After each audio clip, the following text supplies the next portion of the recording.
کو بتائیے حضرت ابراہیم کا واقعہ قرآن حکیم اللہ نے خود فرمایا وَاذْكُرْ فِي الْكِتَابِ إِبْرَاهِيمَ إِنَّهُ كَانَ صِدِّيقًا نَبِيًّا۔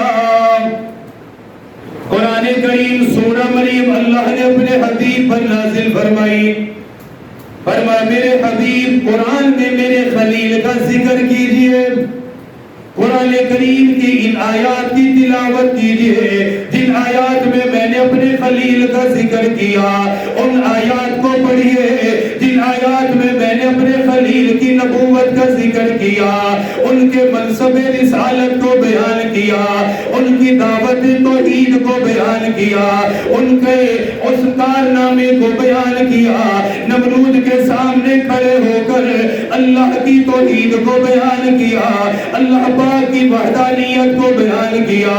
قرآن کریم میں فرمایا وَاذْكُرْ فِي الْكِتَابِ إِبْرَاهِيمَ، میرے پیغمبر میرے خلیل ابراہیم کا ذکر کیجئے، إِنَّهُ كَانَ صِدِّيقًا نَبِيًّا۔ اللہ پاک نے ذکر کرتے ہوئے سب سے پہلے فرما میرے محبوب وہ میرا عظیم پیغمبر تھا، وہ صدیقین میں سے تھا، وہ عظیم انبیاء میں سے تھا، وہ صداقت کا علم بردار تھا۔ فرما ان کی دعوت کا انداز یہ تھا، ان کی محنت کا طریقہ یہ تھا، انہوں نے لوگوں کو اللہ کی طرف کیسے بلایا، لوگوں کو دین کی دعوت کیسے دی۔ شہر بابل کے اندر آپ کی ولادت ہوئی، شہر بابل کے اندر ہی جوان ہوئے، آپ نے جوانی میں دیکھا لوگ اپنے ہاتھوں سے بت بنا رہے ہیں، ان بتوں کی پوجا کر رہے ہیں، ان بتوں کی عبادت کی جا رہی ہے۔ کسی بت کو یہ نام دیا یہ اولاد دینے والا، کسی بت کو یہ نام دیا یہ بارشوں کا نظام چلانے والا، کسی بت کے بارے میں یہ کہا یہ زمین کا نظام چلانے والا، کسی بت کے بارے میں یہ کہا یہ آسمانوں کا نظام چلانے والے۔ سارا شہر بت پرستی میں ہے، اس شہر کا بادشاہ نمرود خود خدائی کا دعویٰ کرنے والا، نعوذ باللہ لوگوں سے اپنی عبادت کروانے والا، لوگوں سے سجدہ کروانے والا، وہ نمرود خدائی کا دعویٰ کرتا رہا، لوگ بت بنا بنا کے عبادت کرتے رہے، ان کے سامنے پڑے رہتے، رات کو بھی ان سے مانگا کرتے، دن میں بھی ان سے مانگا کرتے۔ ان حالات میں اللہ نے اپنے خلیل ابراہیم کو بھیجا۔ کتنے مشکل حالات ہیں، کتنی پریشانیوں والے حالات ہیں، ہر گھر کے اندر بت ہے، ہر چوک کے اندر بت ہے، ساری قوم بت پرستی کرنے والی، ساری قوم اللہ کو بھول چکی ہے۔ پھر بادشاہ بھی نمرود ہے، ظالم بادشاہ، جس کے سامنے اللہ کا ذکر کرنا گویا اپنی جان کو ضائع کرنا ہے، اپنی جان کی بازی لگانا ہے۔ ان حالات میں حضرت ابراہیم علیہ السلام نے اپنی دعوت کا آغاز کیا، اپنی نبوت اور رسالت کا آغاز کیا۔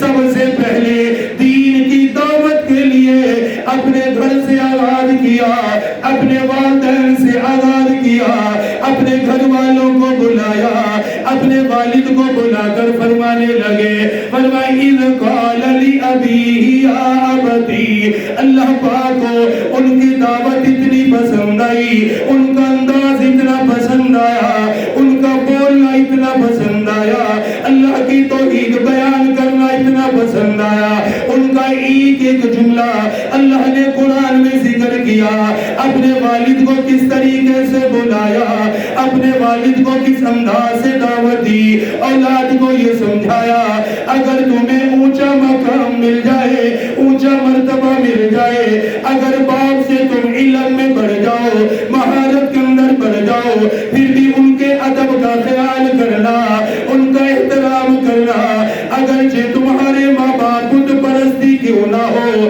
بتوں کی پوجا کرنے والے ہی کیوں نہ ہو، پھر بھی ان سے بد اخلاقی نہ کرنا، بد زبانی نہ کرنا، ان سے آواز کو اونچا نہ کرنا، ان کے سامنے الجھنا نہ، اچھے طریقے سے دعوت دیتے رہنا، احسن انداز سے ان کو بلانا، پیار محبت کے ساتھ اللہ کی طرف انہیں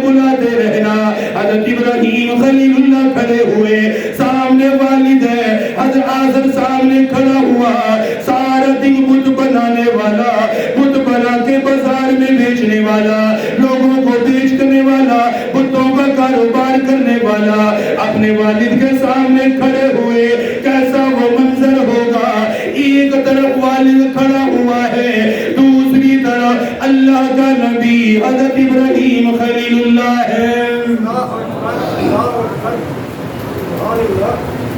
اپنے والد کو کھڑا, اپنے والد کے سامنے کھڑے ہو کر اتنے ادب سے فرمایا, فرمانے لگے اذ قال لأبیہ یا ابتی. اللہ پاک نے فرمایا میرے حبیب ان کی دعوت کو ذکر کیجئے, ان کا انداز دیکھیے, سخت لہجہ نہیں, غصے والا لہجہ نہیں, اتنی نرمی سے بات کی. فرمانے لگے اذ قال لأبیہ یا ابتی, اے میرے ابا جان, اے میرے ابا جان, لما تعبد ما لا يسمع ولا يبصر ولا يغني عنك شيئا. فرمانے لگے اے میرے ابا جان, کن کی آپ عبادت کر رہے ہیں, کن بتوں کی آپ پوجا کر رہے ہیں, یہ سننے پہ قادر کوئی نہیں, بولنے پر قادر کوئی نہیں, نفع نقصان پہ قادر کوئی نہیں, صحت دینے پہ قادر کوئی نہیں, بیماری کو دور کرنے پر قادر کوئی نہیں, زمین کے نظام پر قادر کوئی نہیں, آسمان کے نظام پہ قادر کوئی نہیں. آسمان کا نظام ایک اللہ چلا رہا ہے جو ہر ایک کی سنتا بھی ہے, ہر ایک کو دیکھتا بھی ہے. اتنے آسان انداز میں فرمایا لما تعبد ما لا يسمع ولا يبصر ولا يغني عنك شيئا. یہ سننے پر قادر کوئی نہیں, بات کرنے پر قادر کوئی نہیں, یہ نفع نقصان کے مالک کوئی نہیں. آپ نے ان کو اپنا معبود کیوں بنایا, اپنا مشکل کشا کیوں بنایا؟ یہ تو خود بننے میں تمہارے محتاج ہے. اپنی مرضی سے تم نے گاڑا بنایا, اپنی مرضی سے تم نے پانی ڈالا, تم نے اپنے ہاتھوں سے بتوں کو بنایا, اپنی مرضی سے تم نے نصب کیا. فرمائیے تو اتنے کمزور ہے, اپنے اوپر سے مکھی اڑانے پر قادر کوئی نہیں, اپنے آپ کو بچانے پر قادر کوئی نہیں, زمین پہ گر جائیں اٹھنے پر قادر کوئی نہیں, گندگی میں چلے جائیں اپنے آپ کو صاف کرنے پر قادر کوئی نہیں. ما لا يسمع ولا يبصر ولا يغني عنك شيئا. یہ تو کسی نفع کے مالک نہیں, نقصان کے مالک نہیں. اتنا بڑا آسمان جس اللہ نے بنایا, نفع کا مالک وہ ہے. جس اللہ نے زمین کو بنایا, نفع کا مالک وہ اللہ ہے. جس نے چاند کو بنایا, نفع کا مالک وہ اللہ ہے. جس نے کائنات کو سجایا, وہی اللہ ساری کائنات اختیار رکھنے والا. ان کو تو آج تم نے بنایا, آج سے پہلے پھر نظام کس نے چلایا؟ آج اپنے ہاتھوں سے بنا کے کہتے ہو یہ نفع کے مالک بن گئے, یہ نقصان کے مالک بن گئے. فرمانے لگے ان کو بنانے سے پہلے نفع کا مالک کون تھا, نقصان کا مالک کون تھا؟ فرمانے لگے ابا جان, ساری کائنات کا مالک بھی اللہ, ساری کائنات کا خالق بھی اللہ. آپ کن کی پوجا کر رہے ہیں؟ انتہائی پیارے اور نرم لہجے میں سمجھایا, سختی نہیں فرمائی. کسی کو سمجھانا ہو, ترغیب دینی ہو, نرمی. سختی سے کبھی کوئی نہیں سمجھتا, سختی سے کبھی معاملہ بنتا نہیں ہے, معاملات بگڑ جاتے ہیں, بات کا اثر ختم ہو جاتا ہے, وہ ضد پہ آ جاتا ہے. اللہ تعالیٰ نے حضرت موسیٰ علیہ السلام کو جب فرعون کی طرف بھیجا, پتہ کتنا ظالم ہے فرعون, معصوم بچوں کو گود سے چھین کر قتل کرتا تھا. اس کی طرف جب اپنے کلیم کو بھیجا تو پتہ کیا فرمایا؟ فرمایا میرے کلیم نرم لہجے میں بات کرنا, نرمی سے بات کرنا, شاید آپ کی بات مان لے, سختی نہ کرنا. اتنے ظالموں کے لیے اللہ فرماتا تھا نرمی کرنا. کیوں؟ اللہ نرمی کرتا ہے, نرمی کرنے کو پسند کرتا ہے, محبت کرتا ہے, محبت کرنے کو پسند کرتا ہے. ایسے ایسے ظالموں پر بھی وہ نرمی کرتا ہے, مہلت دیتا ہے. اتنے پیار سے اللہ کا خلیل اپنے والد کو دعوت دے رہا ہے، میرے ابا جان مت کریں ان کی پوجا، نہ سن سکتے ہیں، نہ دیکھ سکتے ہیں، نہ بول سکتے ہیں، آپ کیوں ان کی عبادت کر رہے ہیں؟ پوری دعوت میں کہا یا آباتی، اے میرے ابا، اے میرے ابا۔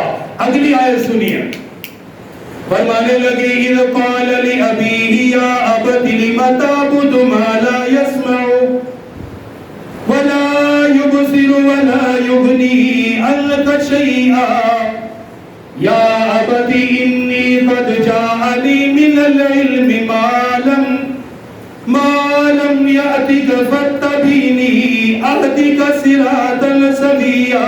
فرمانے لگے میرے ابا جان میں آپ کو اس لیے سمجھا رہا ہوں، آپ کو اس لیے بتا رہا ہوں، فرمایا میں اللہ کا نبی ہوں، میں اللہ کا پیغمبر ہوں، اللہ پاک نے مجھے علم عطا فرمایا ہے، اللہ پاک نے مجھے رسالت عطا فرمائی، میں وہ علم لے کر آیا، وہ راستہ لے کر آیا جو راستہ آج تک آپ کے پاس نہیں تھا، آپ کی قوم کے پاس نہیں تھا۔ فرمایا میرے ابا جان آپ کو میری اتباع کرنی ہوگی، آپ کو میرے راستے پہ چلنا ہوگا، میری دعوت کو قبول کرنا ہوگا، میری محنت کو ماننا ہوگا، اللہ کی توحید کو ماننا ہوگا۔ فرمایا اس لیے یا ابت لا تعبد الشیطان ان الشیطان کان للرحمن عصیا۔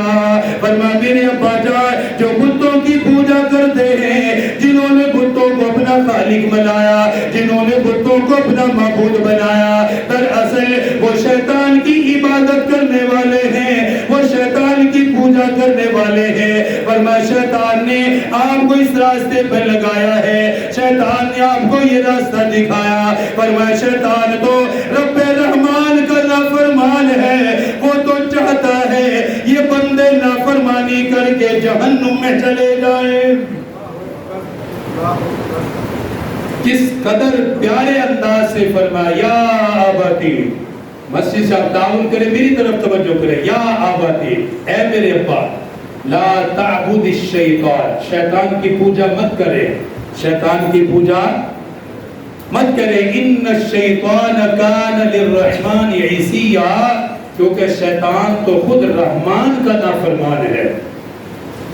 اسے تو جب جنت سے نکالا گیا تو کیا کہہ کر آیا؟ یا اللہ مجھے آپ کی عزت و جلال کی قسم میں آپ کے بندوں کو گمراہ کروں گا، میں ان کو بھٹکاؤں گا، میں ان کو آپ سے غافل کروں گا، میں ان کو جہنم کی طرف لے کر جاؤں گا۔ حضرت ابراہیم فرمانے لگے ابا جان یہ تو شیطان کا راستہ ہے بت پرستی، یہ تو شیطان کا راستہ ہے شرک کرنا، اللہ کے ساتھ کسی کو شریک ٹھہرانا۔ فرمایا یہ مسلمان اور ایک موحد کا کام نہیں ہے، یہ تو شیطان کا کام ہے، اور شیطان تو رب رحمان کا نافرمان ہے، وہ تو یہی چاہتا ہے کہ بندے اس کے پیچھے چلے تاکہ ان سب کو وہ جہنم کی آگ میں ڈلوا دے۔ فرمایا میں آپ کو جنت کی طرف بلاتا ہوں، یہ آپ کو جہنم کی طرف بلاتے، یہ سمجھایا۔ پھر دوبارہ چوتھی آیت میں پھر کہا یا آباتی اے میرے ابا جان، اتنا اصرار اس لیے کر رہا ہوں، اتنی محنت اس لیے کر رہا ہوں، آپ کی منت سماجت اس لیے کر رہا ہوں، انی اخاف ان یمسک عذاب من الرحمن، میں ڈرتا ہوں اگر آپ باز نہ آئے تو پھر رب رحمان کا عذاب آ جائے گا۔ یہ جو میں بار بار آپ کو سمجھا رہا ہوں، بار بار محنت کر رہا ہوں، آپ کے نہ چاہتے ہوئے بھی آپ کو اپنی بات سنا رہا ہو، آپ کو سمجھا رہا ہو، اس سب کے پیچھے مقصد یہ ہے آپ اللہ کے عذاب سے بچ جائیں۔ اگر اللہ کا عذاب آ گیا تو پھر کوئی بچا نہیں سکے گا۔ آپ نہ کریں، یہ برا راستہ چھوڑ دیجئے۔ 4 آیات میں چاروں میں فرمایا اے میرے ابا جان، اپنی نبوت کا ذکر بھی کیا، رسالت کا ذکر بھی کیا، نبوت کے ساتھ فرمایا اللہ نے مجھے یہ سیدھا راستہ عطا کیا، صراط مستقیم مجھے ملا۔ دعوت کے ساتھ شیطان کا بھی بتایا، وہ گمراہ کرنا چاہتا ہے، وہ جہنم میں لے جانا چاہتا ہے۔ دعوت کے اندر عذاب کا ذکر بھی کیا، قبر کا ذکر بھی کیا، میدان محشر کا ذکر بھی کیا، سارا کچھ سمجھاتے رہے، بتاتے رہے، لیکن جس کے دل پہ مہر لگ جائے، جس کا دل غافل ہو جائے، اس کے دل پہ اثر نہیں ہوتا، وہ ایمان قبول نہیں کرتا، وہ دعوت کو قبول نہیں کرتا۔ حضرت ابراہیم علیہ السلام دعوت دیتے رہے، ابراہیم علیہ السلام محنت کرتے رہے، آگے سے والد نے جواب دیا، کہنے لگا قال اراغب انت عن آلہتی یا ابراہیم لئن لم تنتہی لارجمنک وہجرنی ملیا۔ ماننے کے بجائے کہنے لگا ہے ابراہیم، آج تو میں نے تیری بات کو سنا، تو نے میری بتوں کی مذمت بیان کی، تو نے ان کو برا بھلا کہا، یہ کچھ کرنے پر قادر نہیں، یہ بولنے پر قادر نہیں، نفع نقصان پہ قادر نہیں، آج تو نے ان کے عیوب بیان کیے، ان کی کمزوریاں بیان کی، آج کے بعد اگر تو نے ایسا کہا میں تجھے اپنے آپ سے دور کر دوں گا، اپنے گھر سے نکال دوں گا، تجھے جلا وطن کر دیا جائے گا، تجھے پتھروں سے مارا جائے گا۔ ماننے کے بجائے دھمکانے لگا، ماننے کے بجائے ڈرانے لگا، کہنے لگا بیٹا میرا ہے، میرے گھر میں رہنے والا ہے، اگر یہاں رہنا ہے میرے مطابق زندگی گزارنی پڑے گی، میرے راستے پہ چلنا پڑے گا، انہیں کو معبود بنانا پڑے گا، انہیں بتوں کی عبادت کرنی پڑے گی، وگرنہ گھر سے جانا پڑے گا۔ حضرت ابراہیم خلیل اللہ نے اتنی محنت کے بعد یہ جواب سنا، اس جواب کے بعد بھی ناراض نہیں ہوئے، اس جواب کے بعد بھی غصہ نہیں کیا، بلکہ آگے سے فرمایا قال سلام علیک ساستغفر لک ربی انہ کان بی حفیا۔ فرمانے لگے میرے ابا جان، سمجھانا میرا کام ہے، بتانا میرا کام ہے، اللہ کی طرف بلانا میری ذمہ داری ہے، اللہ نے مجھے رسول بنایا، اس راستے پہ چلانا میرا کام ہے، آپ نے میری دعوت کو نہیں لیا، میری بات کو قبول نہیں کیا۔ فرمانے لگے اے ابا جان، آخر میں اتنا ہی کہوں گا، آپ کے لیے اللہ سے دعا کرتا رہوں گا۔ قال سلام علیک، فرمایا آخر میں یہی کہوں گا آپ پر سلام ہو، سلام ہو آپ پر، میں آپ سے بدتمیزی نہیں کروں گا، پھر بھی آپ سے سخت لہجے میں بات نہیں کروں گا کہ میں کہاں نبی آپ کو سمجھا رہا ہوں، آپ کہہ رہے میں گھر سے نکالوں گا، پتھر ماروں گا، میں یہ کروں گا وہ کروں گا، کوئی ایسا لفظ نہیں بولا۔ اتنی محنت کے بعد بھی جواب انکار میں آیا، پوری ہمت اور حوصلے سے فرمایا کوئی بات نہیں، دعوت دینا میرا کام ہے، ہدایت دینا میرے اللہ کا کام ہے، میں نے تو اپنا کام کیا ہے جو میرے ذمہ ہے، باقی سلام علیکہ آپ پر سلام ہو، سأستغفر لک ربی۔ آخری جملہ حضرت ابراہیم کی دعوت کو سنو، کیا فرمایا سأستغفر لک ربی، آپ کے لیے اپنے رب سے استغفار کروں گا، آپ کے لیے اپنے رب سے استغفار کروں گا۔ توجہ کریں، جملہ ضائع نہ ہو، سلام بھی کہا، ساتھ کہا اپنے رب سے آپ کے لیے استغفار بھی کروں گا، پھر اللہ کے ساتھ اپنا تعلق بھی بیان کیا، فرمایا استغفار اس لیے کروں گا انہو کان بی حفیہ، میرا رب مجھ پر بڑا ہی مہربان ہے۔ کیا زبردست جملہ بولا آخر میں، فرمایا میرا رب مجھ پر بڑا، انہو کان بی حفیہ، میں آپ کے لیے اللہ سے استغفار کروں گا، مانگوں گا، کیونکہ میرے رب سے اتنا گہرا تعلق ہے کہ میرا رب مجھ پر بڑا ہی مہربان ہے۔ اور کیسا مہربان ہے، قرآن میں فرمایا وَاتَّخَذَ اللَّهُ إِبْرَاهِيمَ خَلِيلًا، فرمایا میرے خلیل آپ صرف نبی نہیں، صرف رسول نہیں، بلکہ آپ کے رب نے آپ کو اپنا دوست بنا لیا ہے۔ قرآن میں ان کو خلیل اللہ کہا ہے، اللہ کا دوست۔ اللہ نے فرمایا میرے خلیل ابراہیم آپ تو میرے خلیل ہو، میرے دوست ہو، اس لیے اس دوستی پر ناز کر کے فرمایا انہو کان بی حفیہ، جب میں اس کا دوست، وہ میرا دوست، اللہ میرا دوست، میں اللہ کا دوست، فرمایا اس لیے میرا رب مجھ پر بڑا مہربان ہے۔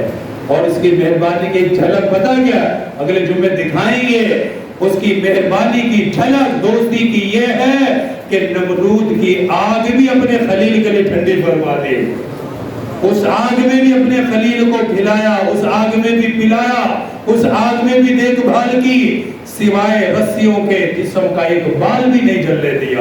یہ ہے وہ جملہ جو فرمایا میرا رب مجھ پر بڑا مہربان ہے۔ انشاءاللہ یہاں سے مائدہ جمعے بات کریں گے۔ تمام حضرات سے درخواست ہے جو قربانی کر سکتے ہیں اس کے لیے تیاری کرو، ارادہ رکھو، محنت کرو، اللہ سے مانگو، انشاءاللہ ارادہ ہوگا، اللہ تعالیٰ قربانی کے اسباب بھی پیدا